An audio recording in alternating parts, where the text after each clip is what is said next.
ஆண்டவராய் இயேசு கிறிஸ்துவின் கிருபையுள்ள நாமத்திலே உங்கள் யாவருக்கும் அன்பின் நல்வாழ்த்துக்கள் கூறி இன்றைய தியானத்திற்கு உங்களை தயவோடு அழைக்கிறோம். இன்றைய தியான பகுதி பரிசுத்த மத்தேயு எழுதின சுவிசேஷம் 12ஆம் அதிகாரம் 31 முதல் 37 வசனங்கள். பரிசுத்த மத்தேயு 12 31 முதல் 37 வசனங்கள். தியான வசனம் 36ஆம் வசனம். பரிசுத்த மத்தேயு 12 36. மனுஷர் பேசும் வீணான வார்த்தைகள் யாவையும் குறித்து நியாய தீர்ப்பு நாளிலே கணக்கொப்புவிக்க வேண்டும் என்று உங்களுக்கு சொல்லுகிறேன். மனுஷர் பேசும் வீணான வார்த்தைகளை குறித்து நியாய தீர்ப்பு உண்டு என்று ஆண்டவர் தம்முடைய வாயினாலே இந்த வார்த்தைகளை சொல்லுகிறதை பார்க்கலாம்.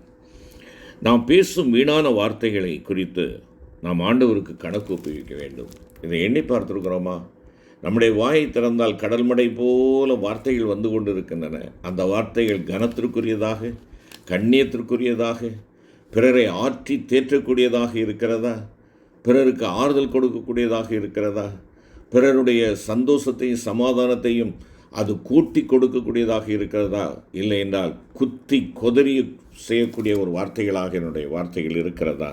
அருமையான கர்த்தருடைய பிள்ளைகளை, நாம் பேசுகின்ற வார்த்தைகளை குறித்து மிகுந்த கவனமாக இருக்க வேண்டும் என்பதை இந்த நாளில் உங்களோடு பகிர்ந்து கொள்ள விரும்புகிறேன். இயேசு அந்த மக்களை நோக்கி மனுஷர் பேசும் வீணான வார்த்தைகள் யாவையும் குறித்து நியாய தீர்ப்பு நாளிலே கணக்கு ஒப்புவிக்க வேண்டும் என்று உங்களுக்கு சொல்லுகிறேன் என்பதாக வேதத்திலே வாசிக்கிறோம். நாம் பேசிய எல்லா வார்த்தைகளையும் ஆண்டவர் கணக்கு கேட்காமல் நாம் பேசிய வீண் வார்த்தைகளுக்கு மாத்திரம் அவர் கணக்கு கேட்பார் என்பது குறிப்பிடத்தக்கது. யாராவது நம்மிடம் பணம் கொடுத்து விட்டு சில நாட்கள் கழித்து பணம் கொடுத்தவர் கணக்கு கேட்டால் நாம் என்ன சொல்லுவோம்? ஐயோ, நீங்கள் கணக்கு கேட்பீர்கள் என்று எனக்கு தெரியாது, நீங்கள் பணம் கொடுக்கும்போதே இந்த கணக்கு கேட்பேன் என்று சொல்லியிருந்தால் நான் கணக்கு வைத்திருப்பேனே என்று சொல்லி இப்போது கணக்கு வைக்கவில்லையே, என்ன செய்வேன் என்று நாம் புலம்புவோம் அல்லவா? அருமையானவர்களே, பணம் வாங்கினால் கணக்கு கொடுக்க வேண்டும் என்ற சாதாரண உண்மை தெரியாதவர்களாகவா நாம் இருக்கிறோம்?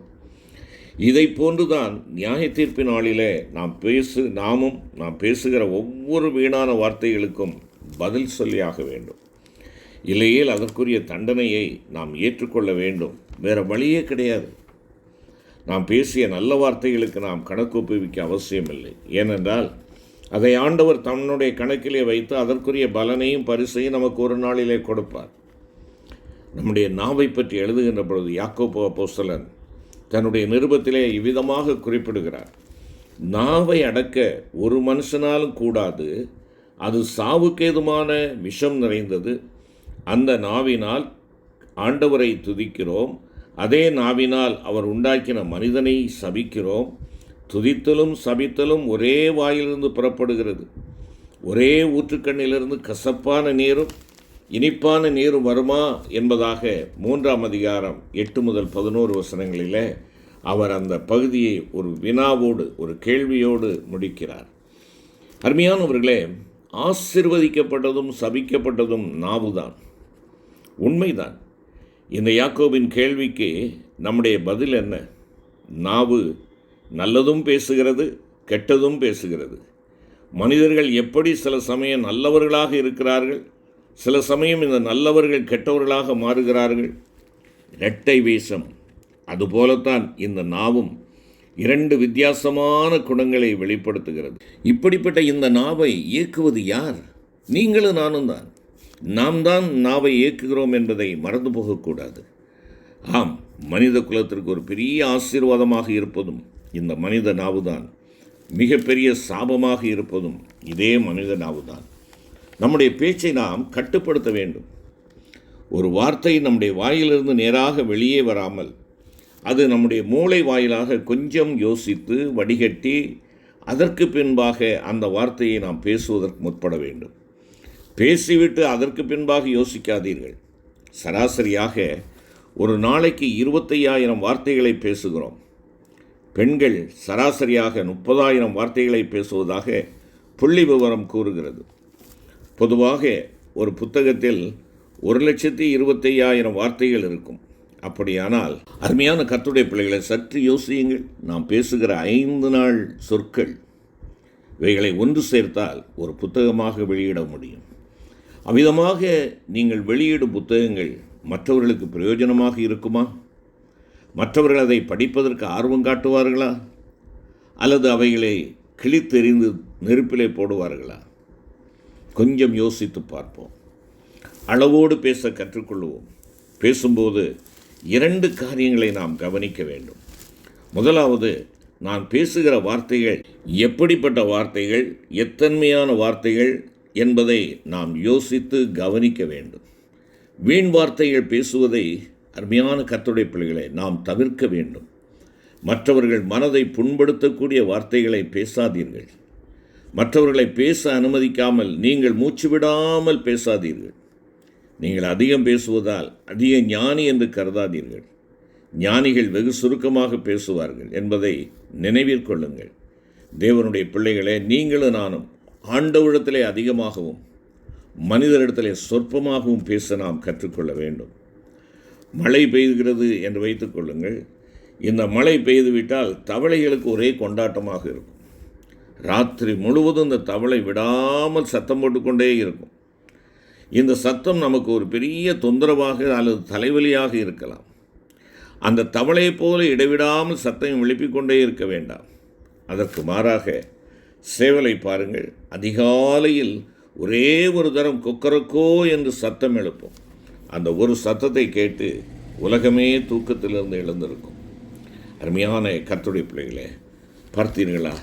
தவளையின் சத்தத்திற்கும் சேவலின் கொக்கரக்கோ குரலுக்கும் உள்ள வித்தியாசத்தை கவனித்து பாருங்கள்.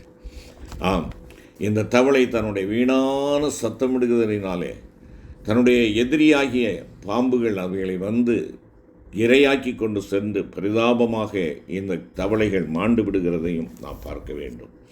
ஆம், அருமையான கர்த்தருடைய பிள்ளைகளே, நம்முடைய பேசும் தோரணையையும் நாம் சற்று கவனிக்க வேண்டும். நாம் பேசுகின்ற தோரணை, அதை வேறு விதமாக சொல்ல வேண்டுமென்றால், என்னுடைய வாயின் வார்த்தைகள் மாத்திரமல்ல, அந்த வார்த்தைகளை நான் உச்சரிக்கிற விதம், அதற்கு என்னுடைய சரீரம் கொடுக்கக்கூடிய அந்த சரீர மொழி, பாடி லாங்குவேஜ் என்று சொல்கிறோம் அல்லவா, அவைகள் எப்படிப்பட்டதாக இருக்கிறது. நாம் பேசும் தோரணை, அதுதான் பாடி லாங்குவேஜ் என்று சொல்வது. அது எத்தன்மையாக இருக்கிறது.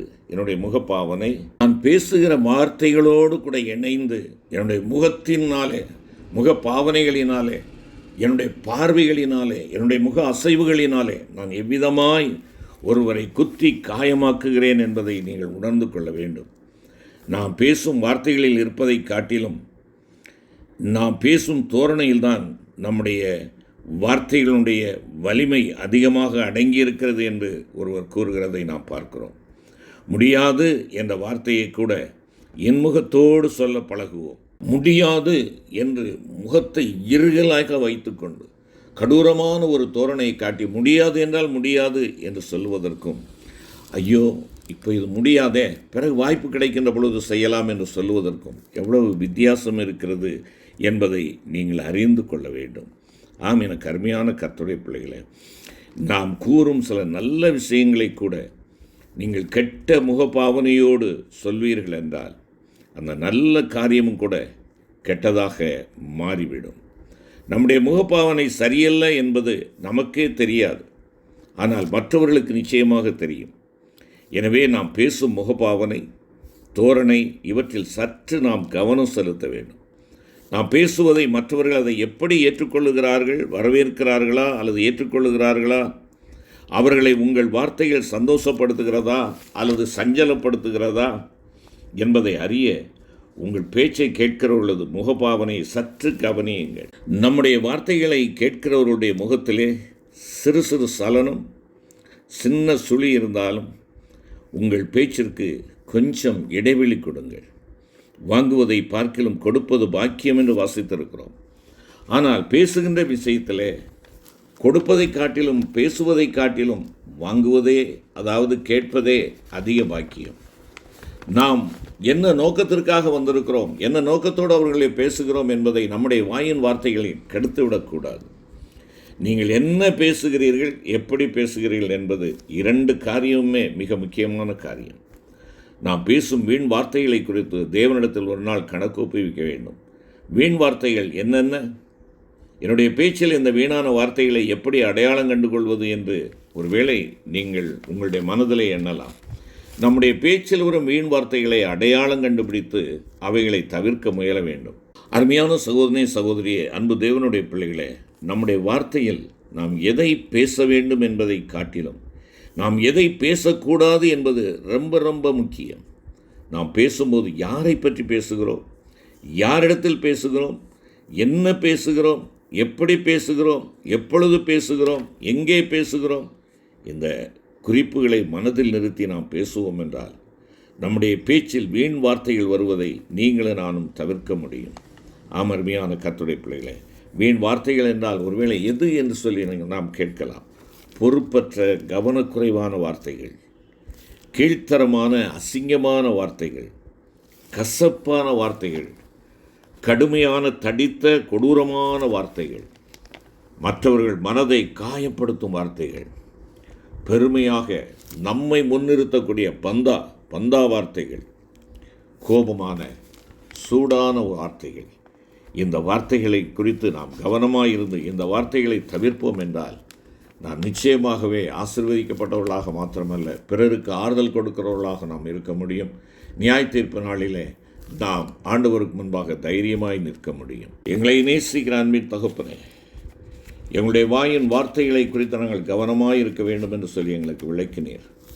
ஆமாப்பா, நாங்கள் பேசுகிற வார்த்தைகள் ஏற்ற வேளையிலே சொல்லப்பட்ட வார்த்தைகள் வெள்ளித்தட்டிலே வைக்கப்பட்ட பொற்பழங்களுக்கு சமானமாக இருக்கிறது என்று சொல்லி பார்க்கிறோம். எங்களுடைய வாயின் வார்த்தைகள் பிறரை ஆற்றல் படுத்தட்டும், பிறருக்கு ஆறுதலாக இருக்கட்டும், பிறருக்கு ஆலோசனையாக, பிறருடைய வாழ்வின் முன்னேற்றத்திற்கு உரியதாக அமையத்தக்கதாக நல்ல பேச்சுகளை பேச ஆண்டவரே நாங்கள் பொறுப்புள்ளவர்களாக, கவனமுள்ளவர்களாக, கீழ்த்தரமான அசிங்கமான வார்த்தைகளை விட்டு, கசப்பான வார்த்தைகளை விட்டு, கொடூரமான வார்த்தைகளை விட்டுவிட்டு ஆண்டவரே மற்றவர்கள் மனதை புண்படுத்துகின்ற வார்த்தைகளை நாங்கள் களைந்து விட்டு எங்களை குறித்து மென்மையாய் பேசுகின்ற ஆண்டவரை மேட்டுமையான வார்த்தைகளை நாங்கள் விலக்கிவிட்டு தேவரீரை மகிமைப்படுத்துகின்ற வார்த்தைகளை சொல்லி மற்றவருடைய காயங்களை ஆற்ற எங்களுக்கு கிருபை தாரும். மீட்பர் இயேசு கிறிஸ்து மூலம் வேண்டிக் கொள்கிறோம் நல்ல பிதாவே, ஆமென்.